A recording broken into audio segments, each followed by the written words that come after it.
My family laughed. When I asked about my missing money, until the bank manager called them in, I held my small notebook in both hands because they had begun to tremble, not from age, but from the weight of a question I already feared the answer to.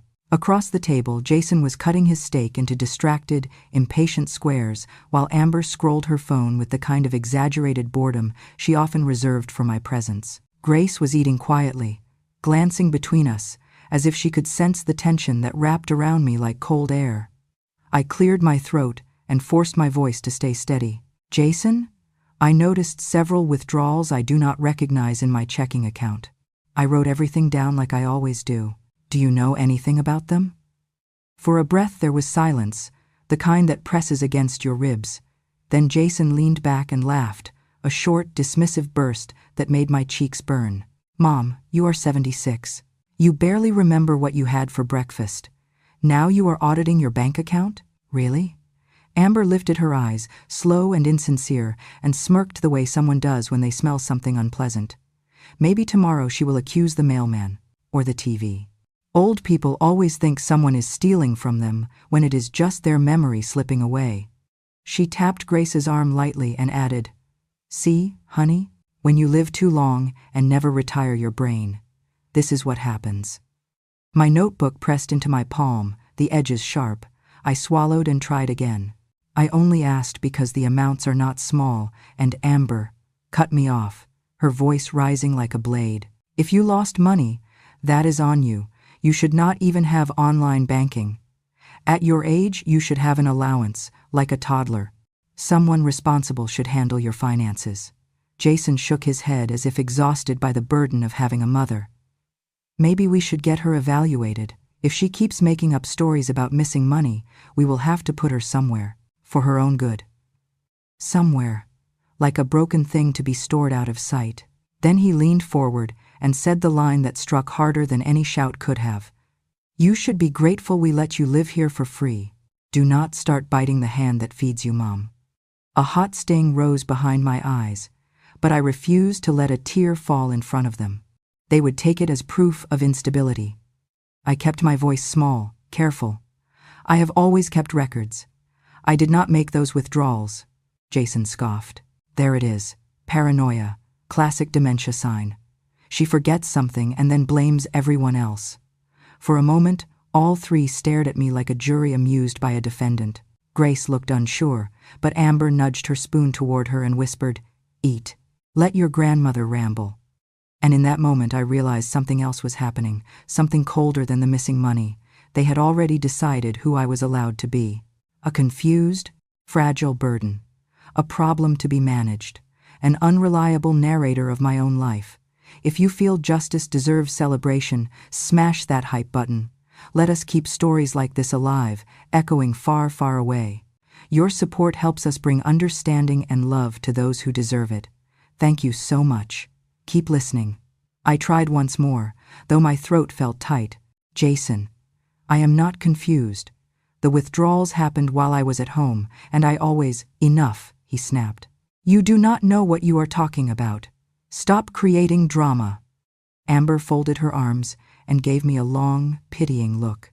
This is embarrassing for everyone. Just admit you forgot and move on. Their insistence felt rehearsed, as if they had practiced this narrative long before tonight. They wanted me uncertain, wanted me to doubt the very ground I stood on. And a terrible thought slid into my mind. Maybe this was not about the money at all. Maybe the money was simply their excuse to reshape me into someone powerless, someone they could speak over, someone who could not question them. The gaslighting settled over the room like a thick fog. I felt it entering my lungs, numbing my thoughts, trying to convince me that the precise records I kept for 50 years were suddenly the fantasies of a failing mind. But even as they talked over me, mocked me, dismissed me, something inside me stayed sharp. Not angry, not yet, just sharp like a needle pressing through cloth. They did not know that my mind was still intact. They did not know that every number in that notebook had been written with care I had practiced since my earliest days at the bank. They did not know that memory does not vanish simply because someone wants it to. So I stopped defending myself. I closed the notebook gently, the way one might close the door on a conversation not worth having. I excused myself from the table and returned to my small room, their laughter echoing behind me, too loud, too practiced, too cruel. I sat on the bed, opened the notebook again, and traced the entries with my finger. Each line was clear. Each date matched receipts I had filed in a small tin box beneath the bed. I was not wrong. I was not confused. The numbers were telling me a story they did not want me to hear. For the first time, I spoke aloud to the quiet room. "If they will not believe me," I whispered, "then I will find someone who believes the data." And with that, the trembling in my hands stopped. People think resentment grows from something big, but in my family it grew quietly, twisting itself around half-truths and memories no one bothered to look at closely. When Jason and Amber laughed at me about the missing money, their cruelty did not come from nowhere. It came from years of misunderstanding, years of refusing to see me as anything but a symbol of what they resented in their own lives. They had rewritten me long before that night. They had turned me into a villain they felt justified mocking. When I was younger, I was not the confused old woman they pictured. I was a risk control specialist at one of the largest banks in the state. My job was to detect fraud before it ruined people's lives. I read patterns like most people read faces. I caught discrepancies that even algorithms missed. My colleagues called me the human alarm because the moment something looked wrong, I felt it in my bones. I was proud of that work. It mattered. It protected families. I only wish it had protected my own. Jason grew up seeing me come home late, tired, smelling of printer ink, dry paper, and the faint metallic scent of cash that lingered on my sleeves after long hours reviewing transaction data. He never knew that on the nights I missed his school events, it was because some desperate person had tried to siphon a widow's life savings or a hacker had slipped into a vulnerable system. He only saw the empty seat, only heard the snickers from classmates. "Your mom loves her bank more than she loves you. Children can turn a knife with only a sentence." I did not know he carried that wound for years, but he also did not understand the impossible equation I woke up with every morning. If I worked more, I was accused of choosing money over him. If I worked less, we could not afford rent. In Jason's eyes, both choices meant failure. In mine, they meant survival. It is a cruel thing to do your best and still leave someone hurting. One memory followed us like a ghost. When Jason was 13, he begged to attend an expensive summer camp because everyone else was going. I could not justify it. Instead, I used the money to buy him a vest and shoes for an interview for a scholarship program he qualified for. I thought I was opening a door for him, but he did not get the scholarship, and in his mind, that failure became my fault. I had forced him to try something he never wanted.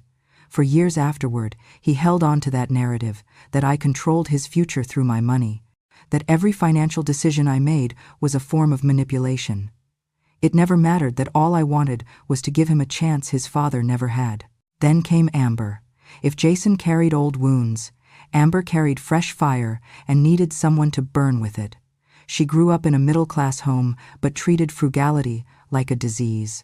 The first time she saw me clip discount vouchers, she looked at me as if I had spit on her shoes. "Cheap," she muttered once, when she thought I did not hear. "People who live small stay small." That was her mantra. When she failed her startup, a project I had gently warned her about, not out of negativity but out of years of understanding financial risk, she lost a painful amount of money. "You jinxed me," she told Jason. "Her mindset ruins things. That poor person energy infects everything." Her words slithered into his resentment like poison. Soon, I was no longer just the mother who missed a school play. I was the reason he had not become the man he believed he should have been. Amber nurtured that idea with care. She reframed every sacrifice I had made. "Your mom did not sacrifice. She controlled. She chose work over you. She chose money instead of showing up. That is emotional neglect." And Jason, eager to understand his own disappointments, latched onto her version. It was easier to believe I had failed him than to accept that life had dealt him difficulties he could not control. Some memories he altered without even realizing, like the time he said I forced him to take a part-time job in high school. In truth, he wanted a new gaming console, and I told him gently that if he saved half, I would match it. He remembered it as coercion. or the time he claimed I mocked him for not getting into a top-tier college. In truth, I sat beside him for hours, helping him apply to others, reassuring him he was still capable. But the story he carried, the one Amber reinforced, was that I had used money to belittle him. Amber had a talent, an unsettling one, for taking any insecurity Jason had and placing it neatly at my feet. If he struggled at work, it was because I had raised him in fear of failure. If he hesitated about a mortgage, it was because I scarred him with scarcity. If he felt inferior around her wealthier friends, it was because I kept him small. None of it was true, but resentment does not need truth. It only needs fuel. They built a version of me, a frugal tyrant, a joyless accountant who clutched pennies instead of people. In their minds, my caution became stinginess, my planning became control, my exhaustion became disinterest, and my love became cold arithmetic. They repeated that story until it hardened into truth for them, until they hated a woman who never existed. They hated the version of me they created because it shielded them from confronting their own regrets. Blaming a mother is easier than facing a world that disappointed you. The painful irony was that I had spent my life protecting them, shielding Jason from poverty and Amber from financial disaster. Yet in their rewritten tale, I became the enemy of their ambitions. So when money disappeared, they were ready to laugh, to accuse dementia, to dismiss me rather than admit someone had betrayed me. Because if my memory was intact, their illusion would shatter and they would have to face themselves. Living in my son's home felt less like sharing a space with family and more like renting a corner in a building where no one wanted me. They gave me a small room on the first floor near the back door, a space meant for storage or maybe a housekeeper, not a mother.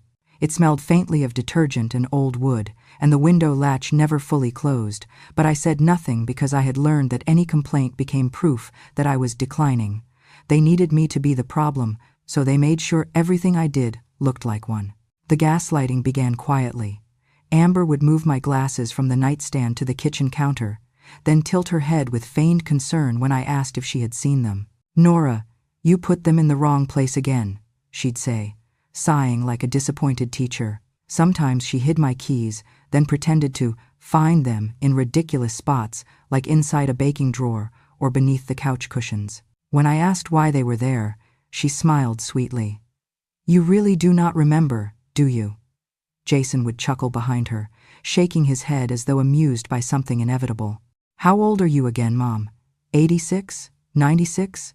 I would correct him 76, but he would wave me off as if my age were merely my opinion. They began telling neighbors that I repeated stories 5 or 6 times an hour, even though I spoke so little during family gatherings that it felt like I had swallowed silence itself. I once overheard Jason telling the woman next door that he feared I was slipping fast, that it was like watching a candle burn down. She sympathized, offering him a casserole, while I stood behind the curtain, unseen, wondering when my real voice had stopped mattering. Amber escalated things. She placed a bright yellow sticky note on the stove reading, "Turn off the burner," signed with a little heart as if she were doing me a kindness. That afternoon, she turned the knob herself, leaving the flame on low so the burner warmed the air. When she brought Jason into the kitchen, the tone of her voice was triumph. "See? She forgot again. She could burn the house down." Jason took out a notebook. He had been keeping one I didn't know existed, and wrote down the incident with the solemnity of a detective collecting evidence against a criminal. When I tried to speak, Amber cut in. "We know you didn't mean to, Nora, but intent doesn't matter when safety is at risk." They created a narrative in which I was dangerous, confused, and unpredictable. At dinner, they would exchange glances each time I asked a question, sometimes laughing softly, sometimes sighing, sometimes shaking their heads in unison like a chorus that had rehearsed their roles. I felt myself shrinking. Doubt crept in, sharp and quiet. Was I repeating myself? Was I misplacing things? Was I fading? But at night, when I reviewed my careful logs, the temperatures I set while cooking, the bills I paid, the exact times I took my medication, I knew my mind was still intact. The numbers aligned perfectly. The patterns were consistent. I was not failing. I was being framed. The clearest blow came during the appointment with Dr. Harris. They insisted on taking me, saying they were worried about me. The moment we sat down, Amber leaned forward and began painting a picture of me as if I were not in the room. She gets confused about days, accuses us of stealing, misplaces everything. The stove incident really scared us. We think it's time to talk about power of attorney before something worse happens. She said it with the tone of a responsible daughter-in-law, a tone practiced and polished. I sat frozen, feeling my cheeks burn. When Dr. Harris asked me the date, the president's name, the street we were on, I answered each question clearly. Amber did not miss a beat. "See," she said, giving a sympathetic smile. "She's having a good day. But it fluctuates. You should see her on a bad day." Jason nodded in solemn agreement. My voice came out small. "I don't have bad days." Amber squeezed my hand in a gesture meant to look loving. "Of course you don't remember them." Dr. Harris frowned, scribbling notes. A chill ran up my spine. They weren't just humiliating me, they were building a case to take everything from me, including control of my own money. When we returned home, I went straight to my room, shut the door, and sat on the edge of the bed. For a long time I stared at my hands, the same hands that had once handled fraud cases involving millions of dollars, hands that were steady even now. I opened my ledger and reviewed entries I knew were accurate. I traced each line with my finger, letting the precision of my own writing steady my heartbeat. "If they want to erase me with lies," I whispered to myself, "then I will protect myself with truth." They were crafting a world where I was helpless, but I knew how to uncover deception. I had done it for decades. This time, the fraud was in my own home, and I was ready to investigate. After 40 years in banking, I learned two truths. Numbers never lie, people often do. I carried that knowledge into retirement like an emergency key, never expecting to use it against my own family. Years ago, I helped build a senior protection system called Legacy Lock, designed to catch fraud even when memory faded or relatives interfered.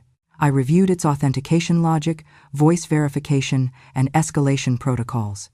It became the gold standard for safeguarding elder accounts. Before retiring, I enrolled myself not out of fear, but instinct. I knew predators came in many forms, sometimes dressed as family. The morning after Jason and Amber tried to convince Dr. Harris I was losing my mind, something inside me clicked into place, not panic, but precision. If they wanted to weaponize my memory against me, I would use their fingerprints, their IP addresses, their careless arrogance against them. So I walked to the old downtown branch, ready to investigate my own home. The receptionist's eyes widened slightly when she saw me. "Mrs. Rowan, let me get Mr. Coleman." I had not asked, but of course he would want to see me. Coleman had been an intern when I mentored their fraud team. He once told me I was the reason he specialized in risk management. He came out quickly, offering his hand with genuine warmth.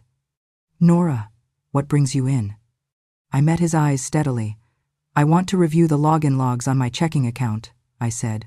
"And I want access to the ATM camera footage tied to recent withdrawals." His expression shifted from pleasant to alert, that subtle straightening of the shoulders I recognized from every professional who had just realized something was wrong.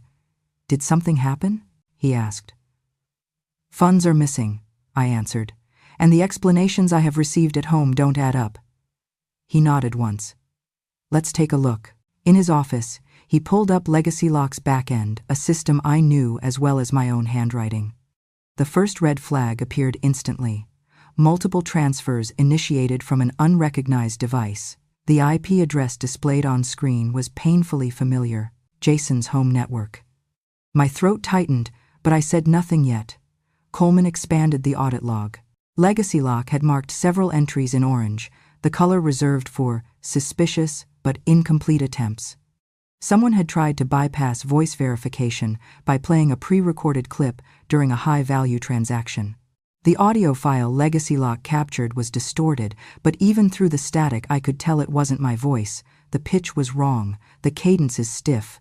Someone had tried to imitate me, and Legacy Lock had stopped it, notifying Coleman automatically behind the scenes. Coleman glanced at me. "You didn't authorize these." It was not a question. "No," I said quietly. "I did not." He sat back, exhaling slowly. "Do you want me to contact your son?" I felt a clarity that cut through every bruise of the past months. No, I said. Not yet. I want the full picture before anyone gets warned. I saw his respect deepen. He understood this was not a frail woman confused about her savings. This was the woman who once found a multi-million-dollar laundering ring because a decimal point felt wrong. Let's check ATM footage, he said. We pulled up the camera feed tied to withdrawals over the last 4 weeks. The first clip loaded. There was Jason, standing in front of the ATM, shoulders hunched slightly as if he hoped the angle hid his face. But Legacy Lock had high angles. It saw everything. He inserted my card, typed my PIN, and withdrew cash. I felt something inside me twist, not heartbreak, but confirmation. Betrayal hurts less when you've already suspected it. The next clip began. This time Amber stood beside him, arms folded, tapping her foot. Her voice came through faintly but clearly enough. Just do it. She's losing it anyway. That money's basically ours. Jason turned toward her. What if she checks? Amber snorted. She can't even remember where she puts her shoes. By the time she notices, we'll have everything transferred. My hands tightened on the arms of my chair. Coleman's jaw flexed. Another clip. Another withdrawal.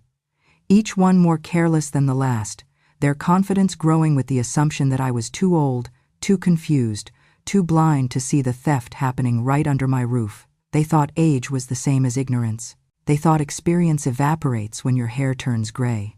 Coleman stopped the footage. Nora, he said carefully, this is criminal.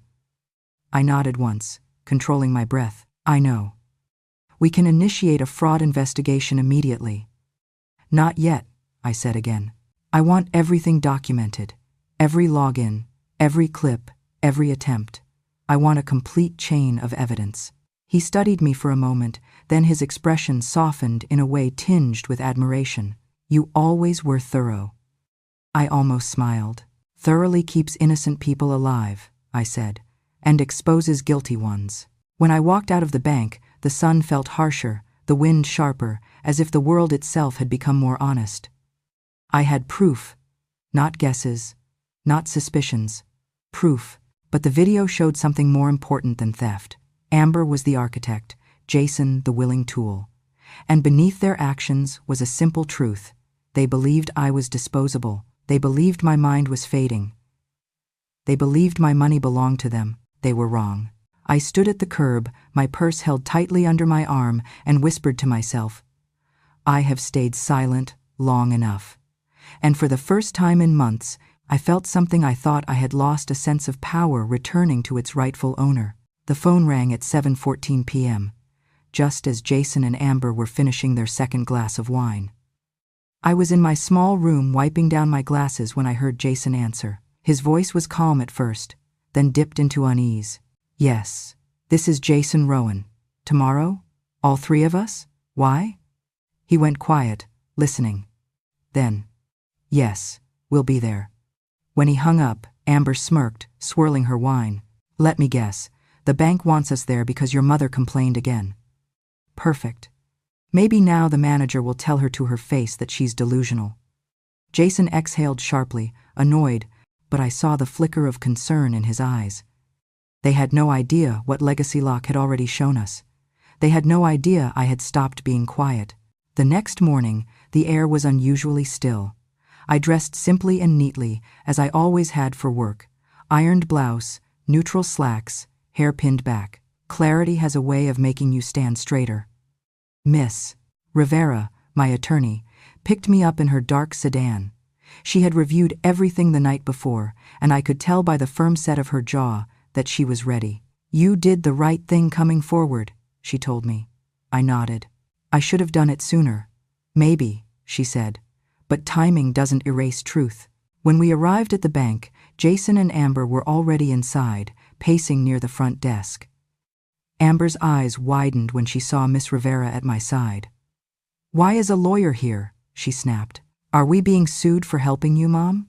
Jason crossed his arms, his voice dripping disdain.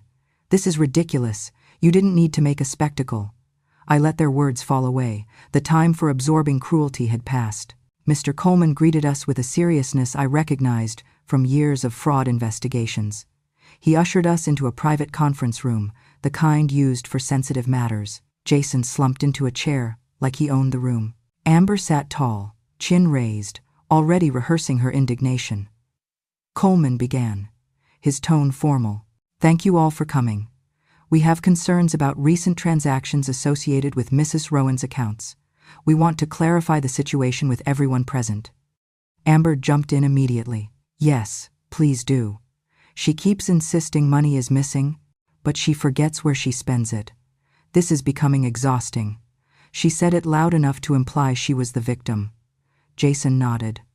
"Honestly, I've had to help her with so many things lately. If withdrawals look strange, it was probably me helping her, with her consent. She just doesn't remember." Coleman clicked a button on the monitor. The audit log appeared. Times, dates, device IDs, IP addresses. A neat pattern if you knew how to read it. "These transfers," Coleman said evenly, "originated from a device not registered to Mrs. Rowan." Amber flicked her wrist dismissively. "She uses our Wi-Fi. It's normal." "Yes," Coleman said, "but she has not logged in from this device before, and the system flagged it as suspicious." Jason forced a laugh. "The system must be mistaken. She gave me her login. She forgot." Coleman looked at him steadily. "Then why?" he said, clicking again. "Do we have a forged signature on file for transaction #4827? The screen now showed a digital signature captured during a transfer attempt. Anyone with trained eyes could see the inconsistencies, the slanted angle, the unnatural breaks, but perhaps the most damning evidence was what came next. Coleman selected another file. A waveform appeared on the screen. "Legacy lock requires voice verification for high-value actions. Here is the voice our system received during the authentication attempt." He pressed play. A strained, awkward imitation of my voice filled the room. The pitch wavered.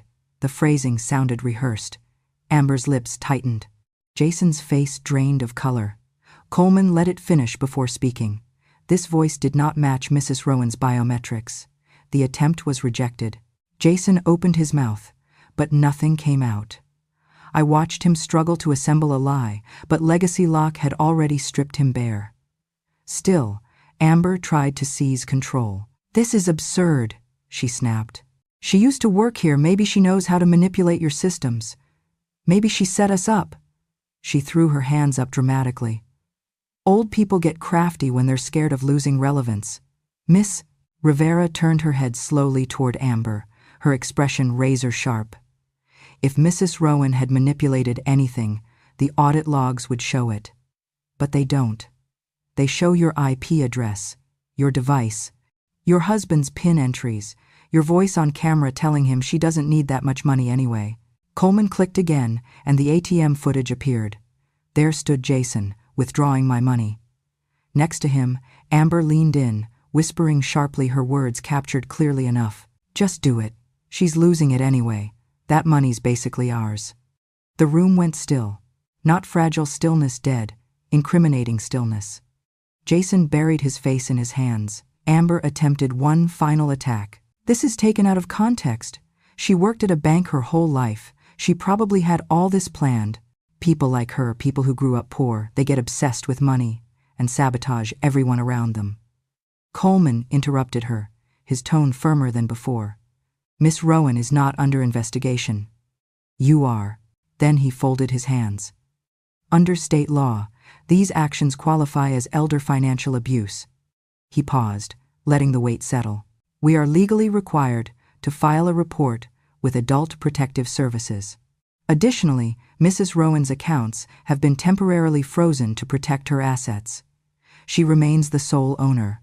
Neither of you will have access moving forward." Jason's head snapped up. "What? You can't do that." Miss Rivera replied coolly. "They can. And they have. You had no legal right to access her funds, let alone impersonate her identity."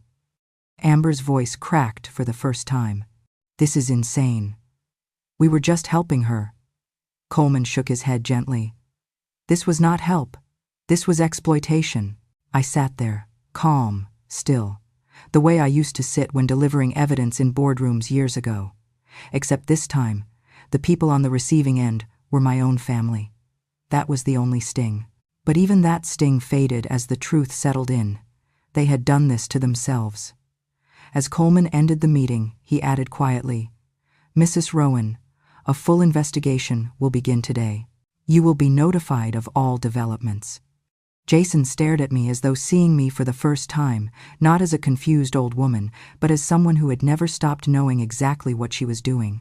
And in that moment, justice stepped into the room, not loudly, not angrily, but with the clean precision of truth finally being spoken aloud. The courthouse felt colder than any bank vault I had ever stepped into. Though maybe it was not the building that felt cold, maybe it was the knowledge that my own son and his wife had dragged me here, hoping to lock me away. Jason and Amber sat across the aisle with their attorney, a smug man who wore his confidence like a cheap cologne. They had submitted a thick packet of evidence, claiming I was losing my memory. Pages of Jason's scribbled log blaming me for things I had never done, notes Amber had planted, exaggerated stories about me, repeating myself, and accusations that I had dangerous confusion episodes. It was a carefully crafted narrative, one meant to erase my credibility. Dr. Harris was called first. He adjusted his glasses as he took the stand, speaking cautiously. "I have observed some mild stress-related forgetfulness," he said, glancing in my direction. The family expressed concerns about early-stage cognitive decline. At the time, I could not rule it out. Amber nodded vigorously, as if the words were gospel truth. Jason folded his arms, satisfied. Then came the turning point. Miss Rivera rose and approached the bench with the calm of someone holding a grenade and waiting for the perfect moment to pull the pin. "Your Honor, the defense would like to submit supplemental evidence." She laid down the legacy lock logs, every transaction, every forged signature, every failed voice verification. Then, she played the ATM footage. Amber's whisper, "She does not need that much money anyway," echoed through the courtroom. The sound of Jason entering my PIN echoed even louder. Amber flinched. Jason swallowed hard. Miss Rivera continued, "We also submit results from an independent neuropsychological assessment conducted last week. Mrs. Rowan scored within the normal cognitive range for her age, with no signs of dementia, early stage or otherwise. What she did show were symptoms consistent with prolonged psychological manipulation and gaslighting." She delivered those final words with surgical precision. Jason's attorney objected weakly, but the judge waved him off. Miss Rivera walked toward Jason and Amber, her voice steady. "Let us examine the standards this family imposed on Mrs. Rowan." She lifted the first page of their so-called evidence. When she worked overtime for years to keep food on the table, they said she loved money more than her son. When she saved enough to avoid being a burden, they mocked her as cheap and paranoid. When she noticed unauthorized withdrawals and asked about them, they called her delusional. So, I ask you, what exactly must Mrs. Rowan do to be considered correct in their eyes? Amber's face turned red, then pale. Jason avoided my gaze. Miss Rivera delivered the blow that stripped away their last veneer of innocence. "The truth is simple. When Mrs. Rowan's memory did not serve their agenda, they called it a problem. But the only problem here was their greed." The judge leaned forward, clasping her hands. "Mrs. Rowan," she said, addressing me directly for the first time, "I want to be absolutely clear. You are not the one on trial today." Then she turned to Jason and Amber, her expression sharp enough to cut through steel. "You created a narrative of cognitive decline to justify exploiting her finances. That is not a concern. That is manipulation." Amber sputtered. "We were helping her. She forgets things all the time." The judge interrupted her without raising her voice. "The evidence suggests the only people with selective memory in this courtroom are you." She listed her ruling as if reading their consequences straight from stone tablets. "Mrs. Amber Rowan, you are hereby charged with attempted identity theft and elder financial abuse. Given the severity of your involvement, this court will determine at sentencing whether a custodial sentence is appropriate." Amber sat back, as though the floor had vanished beneath her. The color drained entirely from her face. "Mr. Jason Rowan," the judge continued, "you participated in unauthorized access to your mother's accounts. While your involvement appears to be less calculated, it was still exploitative. You are barred from managing any of Mrs. Rowan's financial matters, now or in the future. You will also complete a mandatory elder abuse prevention program. Jason's attorney tried to object again, but the judge cut him off with a single raised hand. No further arguments will change the evidence. Finally, the judge addressed the matter of my finances. Mrs. Rowan will retain full and exclusive control of all her accounts and assets. Additionally, due to her demonstrated vulnerability to familial coercion, she is granted protective authority over her own estate. Any interference by the defendants will be considered a violation of this order. As the gavel struck, the sound was not just final, it was cleansing. The courtroom began to empty, but I stayed seated for a moment, grounding myself. Years of being told I was misremembering, exaggerating, or imagining things had almost become a shadow inside my thoughts. But shadows disappear in the presence of light, and today, the truth had shone brighter than any accusation they had thrown at me. Jason approached me cautiously, his steps uncertain. He looked older than his age now, guilty in a way that sagged his shoulders. "Mom, I did not think. I never meant for it to go this far." His voice cracked. I believed part of him meant it. The other part had enjoyed believing the story where I was the confused burden and he was the patient caretaker. I stood, met his eyes, and spoke softly. "You did not just try to take my money, Jason.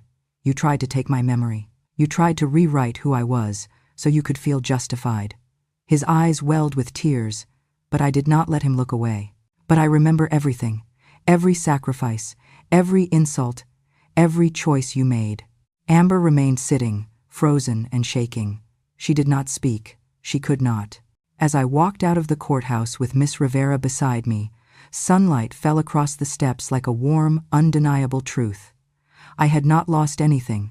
Not my memory, not my sanity, not my dignity. They had lost the only thing they ever wanted from me.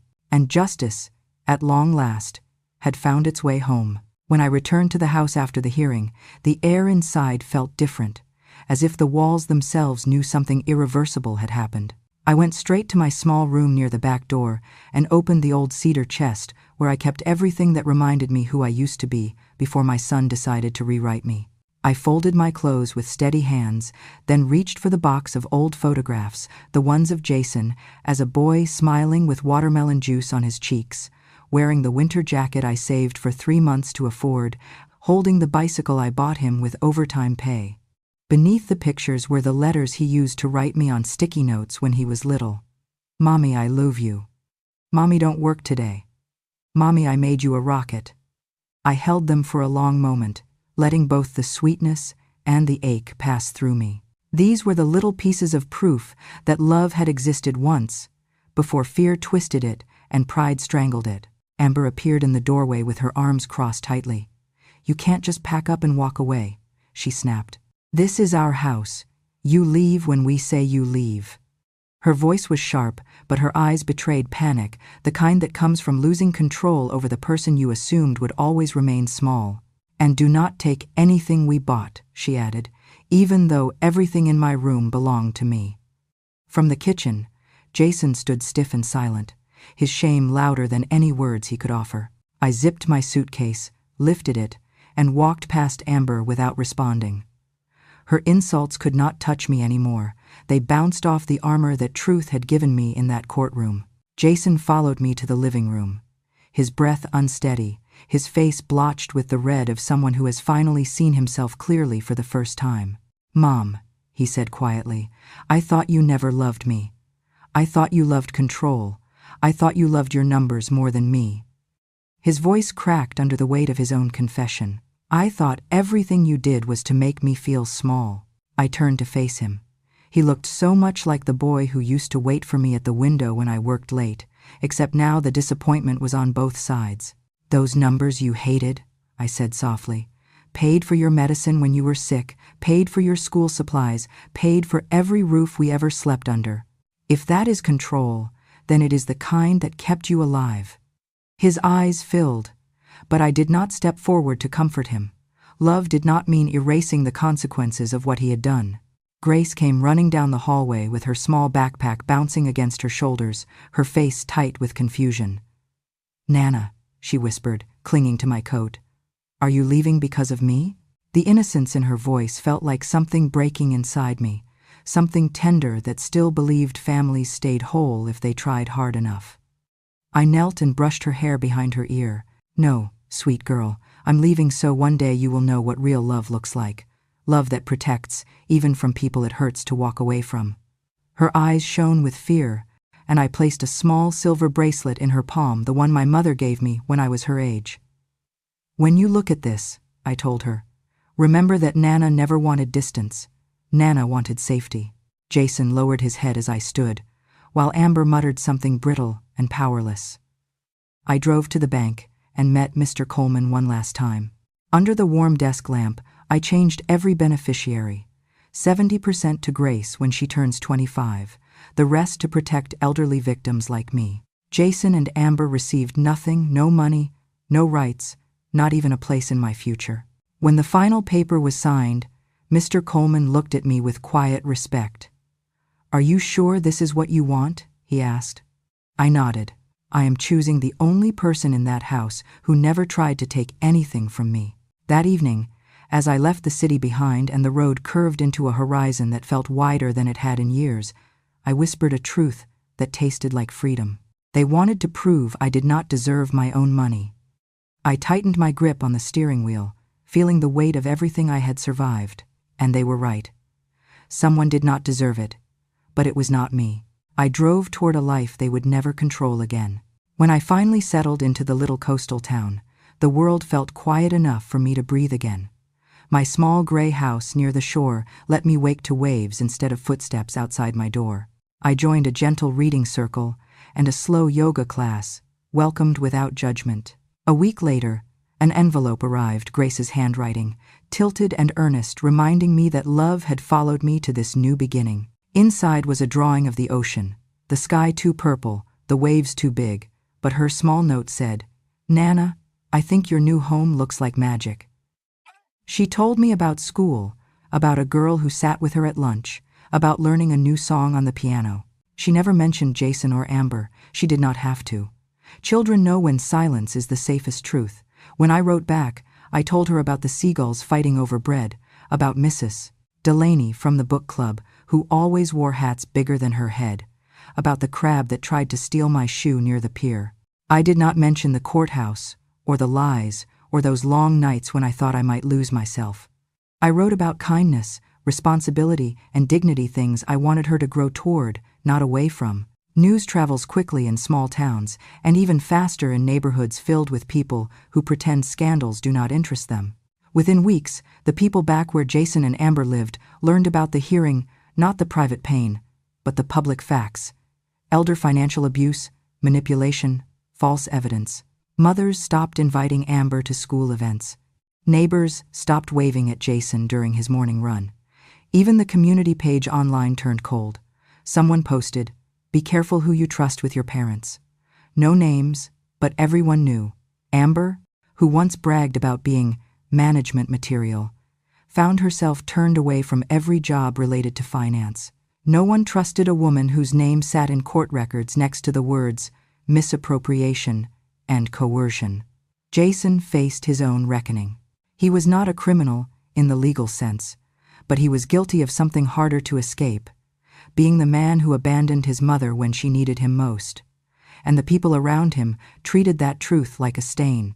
Months passed before the next twist arrived. I received a call from Mr. Coleman's office asking if I could come in, not for a problem, but for an opportunity. When I visited, he greeted me with the same respect he had shown the day he helped uncover the lies. "Your case," he said gently, "has made its way into a training module for our newer staff. Anonymous, of course, but your experience is helping us tighten every policy." Then he added something unexpected. The bank wanted to hire me part-time as a consultant for their senior protection program. "You understand the system from both sides, professionally and personally. People will listen to you." I agreed. Not because I needed the income, but because the work felt like stitching meaning back into the torn fabric of the past. Soon I found myself drafting pamphlets, rewriting guidelines, and designing warning signs for people who did not realize danger could come from within their own families. One of the brochures carried a line I insisted on including: "If your family laughs when you ask about missing money, call us." It was not vengeance. It was a life raft for someone out there living a version of my story with no one to speak for them. One late summer afternoon, I stood on the beach watching the tide shimmer under the fading light, a calmness settling over me deeper than silence. As I turned to leave, I saw Miss Rivera approaching barefoot, shoes in hand. She handed me a letter, an update from the Elder Protection Foundation I had supported. My donation had helped save an elderly man whose son had drained his retirement. They secured his home and placed him in proper care. I read the letter twice, warmth spreading through my chest. My suffering had become a shield for someone else.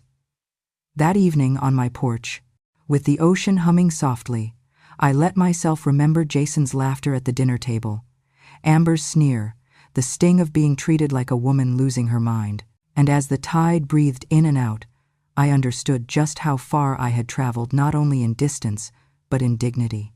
"They tried to make me question my own mind," I whispered into the wind. "Instead, they taught me to trust it more than ever."